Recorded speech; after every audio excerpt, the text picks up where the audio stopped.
Примерно години наред знака път с предимство в Тетевен, град Тетевен, е поставен след кръстовището. И това аз съм го видял преди 15 години и сега отивам и го гледам, че по същия начин. И ми е чудно защо никой не го е забелязал това нещо, никой не го е сменил. А в правилник какво пише? Знака важи от място, където е поставен. Тоест ти си с предимство след като минеш кръстовището. И отиваш на следващото кръстовище, пак нямаш знак. Вдясно имаш знак след кръстовището, което означава, че ти не си с предимство. Дясно стоящия ти е с предимство. Караш по главната улица, излиза между някакви блокове в малка уличка, излиза една кола, ти трябва да спреш. Той е с предимство, той ти е дясно стоящ. Забиваш спирачките, он отзад те блъска и ти казва, ама тук е главна улица, не виждаш ли знака? А знака е поставен след кръстовището. И местните си го знаят и си внимават, и си карат както те си знаят по техния си правилник. Обаче представете си един чужденец в София, представете си един чужденец в България, представете си един чужденец, който се прибира от Бургас и в Сливен има табела София направо, Пловдив надясно. Защо някой човек, който мрази софиянци, или защо не е обозначено, че има магистрала в дясно? Чужденеца не знае, той се набил в подбалканската. Ама защо пазим си магистралата да ни е новичка или защо е направено това нещо? За чужденците е кошмар да пътуват из България. Табелите са супер сбъркани навсякъде.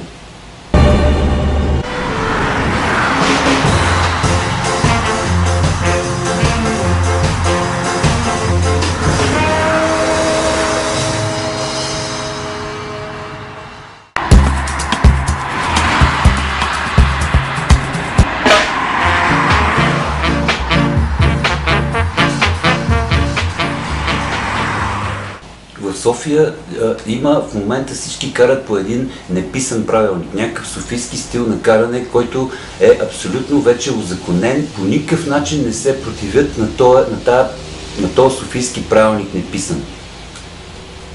До сега не съм виждал полицай да влезе в кръстовище и да санкционира някой, който е влязъл на зелено в задръстено кръстовище. В правилника пише, когато кръстовището е задръстено, ако не е свободно кръстовището, ако не можеш да излезеш през него, ти нямаш право да влизаш дори на зелен светофар. Никога не съм видял някой да санкционира. А такова нарушение е абсурд да направиш по света. Просто е абсурд. Не можеш да влезеш и да задръстиш движението. Има един друг абсурд обаче, че ако случайно стане задръстване, както съм виждал да става задръстване, примерно в Букурещ, идват една патрулка с 4 полицая, с белите ръкавички, разплитат кръстовището, казват ти назад, ти напред, пускат всички да отиват на работа и се качат в колата, отиват на другото задръстено кръстовище. Не видях да правят актове, не видях да санкционират. Те помагат на хората да отидат на работа. Помагат им. Карат ги на зелен светофар да карат бързо. Карат ги да спират на пешеходни пътеки. В Букурещ абсурд да не спреш на пешеходна пътека. Аз съм спирал 4 ленти само заради това, че си пуших цигарата разсеяно до пешеходна пътека и 4 ленти бързо каращи коли забиха спирачки. В Германия видях една катастрофа, която беше едно леко отчукване на мантинелата, такова, смачкани ламарини, малко, нали, нямаше жертви. И в момента, в който спряха движението, всъщност го отбиха в единия край, трябваше там да се чака, пристигнаха едновременно полицаи, линейка и ремонта на магистралата да сменят мантинелата. И докато вадиха хората от колата, в това време сменяха мантинелите. Там, където стане нещо, веднага идват хора и оправят проблема.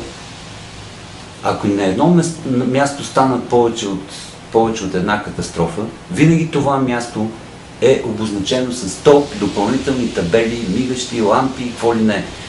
В Лондон на пешеходните пътеки слагат едни пулсиращи улични лампи, които няма начин да не видиш къде е пешеходната пътека. Значи навсякъде хората се опитват да помогнат на шофьорите да не смачкат човек. Естествено, това е общото мнение и нещо, което мене ме възмущава. Естествено, че има хора, които работят съвестно, има хора, които помагат на хората. Естествено, че в тежки ситуации стават активни. Слава Богу, държат се адекватно и реагират много бързо. На война като на война, на игра като на игра. Като ще има игра, тогава трябва да има ясни правила, да са ясни условията на играта. и да се знае кой какви права има и какви задължения има. А на нас ни предлагат една игра, която не е честна. Ти не знаеш в кой момент, примерно, полицая няма право да те спира без нарушение. Обаче той те спира, защото там пък има в правилника една точка, в закона една точка, която и казва, че при акции те имат право да спират без повод. И те постоянно правят акции. Войната продължава и войната е страшна и заради това аз си мисля, че трябва да има промяна на правилата. И сега какво е моето предложение? Какво е моето решение на проблема? Тъй като играта си е игра, ама хора умират по улиците, утре сме ние, децата ни и така нататък. Сина ми сега взима шофьорски изпит и аз не знам какво да го посъветвам. Дали да е геволе като всички останали и да е оправен, или да е изпълнителен и да го газат, всички да го прецакват от всякъде. Не знам какво да му кажа.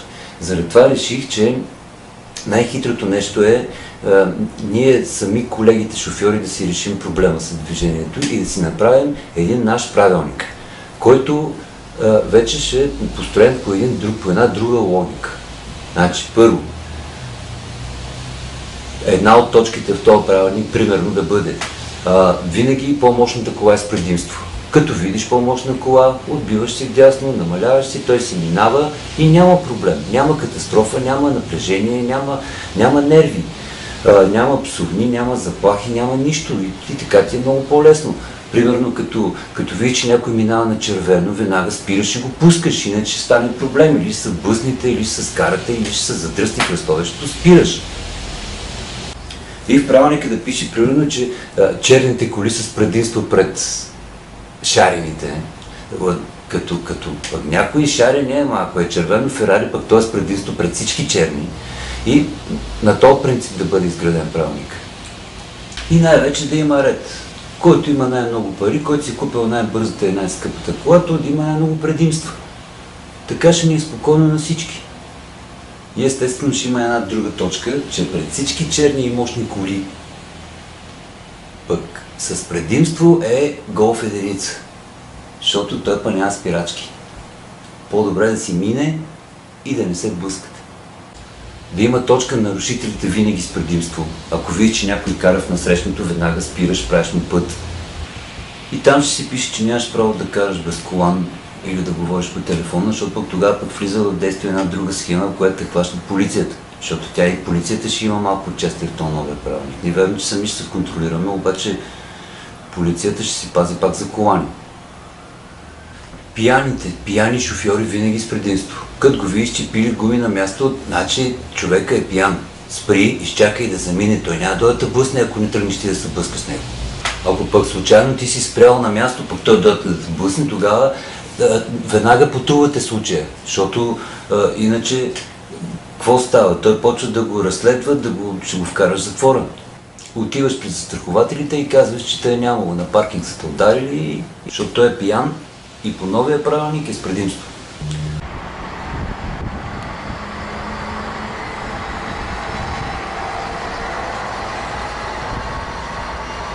Другото е да се отнеме предимството на пешеходците на пешеходна пътека, те да внимават, те да спират. Това така е най-сигурно, че няма да блъснат никога. Иначе, какво там, камикадзето тръгва, минава, той на принципа ще умре, но да те вкарам в затвора и ти не го видиш, че е пешеходна пътека и стане страшно. И другото важно нещо, което ще пише в правилника, пенсионери само в подлези. Само в подлезите и с метро. Някакви тунели да минават, никакво излизане навън. Бременни жени, никакво излизане навън, даже и в подлезите да не влизат. Деца до 5-ти клас, само ако са от многодетно семейство. Може, ако някой иска да го направи този правилник, нека ми се обади, ще му дам още идеи, защото по този начин война по улиците няма да има и няма да има умрели хора. Правя това видео с ясното съзнание, че могат да ме повлекат под отговорност за клевета, примерно. Защото наистина това са неща, които не мога да ги докажа, обаче това са неща, които вие всички колеги мои ги виждате всеки ден по улиците. И ако искате да намалим нарушенията, аз ви предлагам да си направим собствен правилник.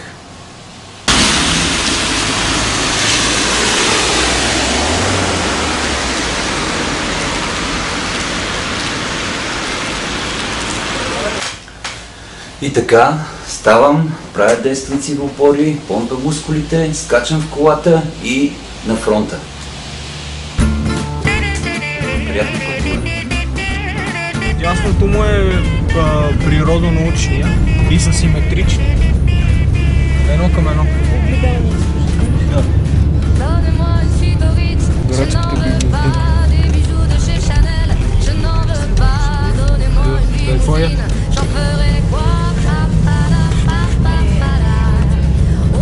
Du personnel, j'en ferai quoi? Un manoir à Neuchâtel, c'était pas pour moi. Offrez-moi la tour Eiffel, j'en ferai quoi?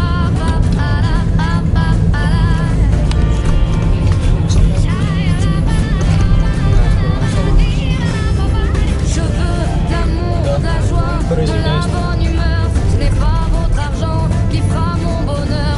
Moi je veux crever la main sur le cœur. Ensemble découvrir ma liberté. Oubliez donc tous vos clichés. Bienvenue dans ma réalité.